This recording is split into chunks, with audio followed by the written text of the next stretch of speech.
So as we continue to talk about coronavirus and flu coexisting for the next few months, it seems a little overwhelming, but we've got to do what we can to stay healthy. This is more kids will be returning to the classroom across our communities, all in Arizona, for in-person learning, at least the majority of them. So here to talk about what the next few months could look like and what we should be considering when we're thinking about flu and COVID at the same time is Dr. Nava Yagane, who is with UCLA Medical Center. So as a fellow Bruin, of course, they would never have let me into the medical program there, but very pleasure to talk to you this morning. And let me begin right away with asking you about how a parent, for example, or even somebody who is a medical professional like a school nurse on a local campus would be able to differentiate between showing COVID symptoms and influenza symptoms, say when the kids are back to school, and how important is it to realize which is which?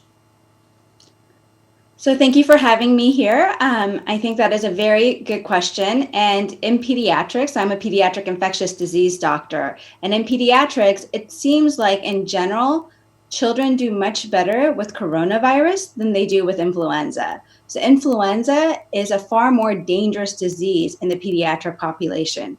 And so in that way, we are very, very lucky that we do have a vaccine that protects against hospitalizations and deaths, and that we have some antivirals, some medication that we can give to children.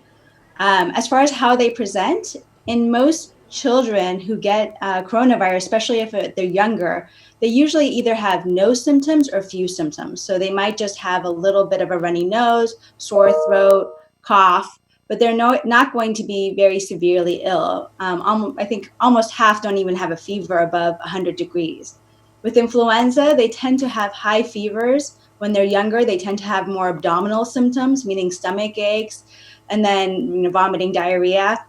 When they're older, they tend to have more of the respiratory illness that's common in adults, where they have the cough, the shortness of breath, the sore throat, and then the body aches. So body aches is very common to both of them. But in general, the younger kids do much better as far as symptoms go with coronavirus as compared to the flu. And again, I want to reemphasize what was already said, that we do have a vaccine that we know protects against hospitalizations and deaths. It's not 100% effective against disease, but it does seem to work really well in keeping people out of the hospital.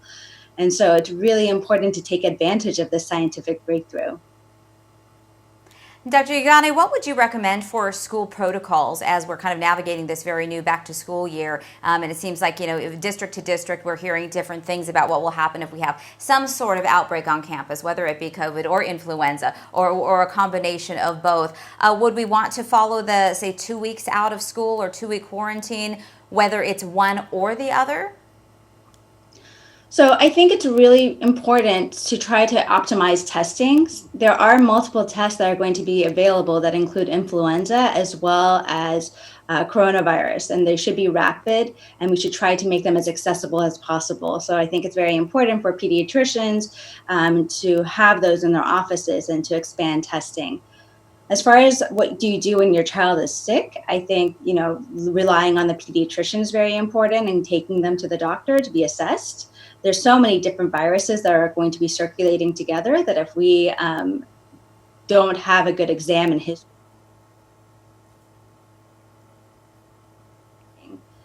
As far as keeping them out of school for any symptoms for 2 weeks, I'm hoping we can avoid that with appropriate testing and diagnosis. All right, Dr. Yagane, thank you so much. Everybody has a lot of questions from any health expert that we can get to lend an ear and lend some expertise. So we truly appreciate talking with you this morning. Stay well.